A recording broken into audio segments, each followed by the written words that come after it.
Masya Allah, tabarakallah, ini dihadirkan Allah. Pasien dari mana Dari Sarawak. Okey, masalah apa? Masalah sklerosis. Agak kuat tahu kuat tahu. Okey, berapa lama dah tu? 3 tahun. Ada rasa sakit ke bagaimana? Ada. Bagaimana rasa sakit? Sini.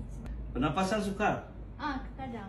Maksudnya pernafasan maksudnya di bahagian rib, bahagian dia punya thoracic belakang mengecut.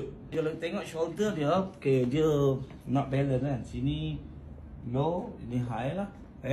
Dan kalau kita turn around, kita tengok, okay, cuba bengkok. Okay, ini dia. Okay, ni dia punya, dia lari ke sini. Sini semua kosong. Setelah tu dah ke sini pergi dia. Itu ke sini. Tu dia keadaan. Nampak dia swollen, dia bengkak.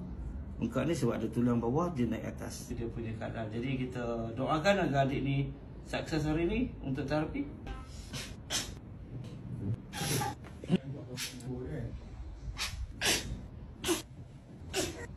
Kiri kanan sudah cantik. Okey, jalan. Nampak? Okey. Okey, cantik. Pulangkan balik. Okey, get better. Okey? Okey. Hampir sama Okey, Masya Allah, tabarakallah. Okey, hari ni daripada mana? Dari Sarawak. Sarawak, masalah apa tadi? Sklerosis. Okey, selepas kita buat ada different tak? Ada. Rasa macam mana badan? Rasa okey sikit. Dia macam ada nampak lurus lah. Okey, sudah lurus belakang Maklum tengok, maklum rasa. Nampak beza tak? Beza banyak. Tengok bahu dia level sama. Kiri kanan tadi saya ingat sebelah. Okey, alhamdulillah.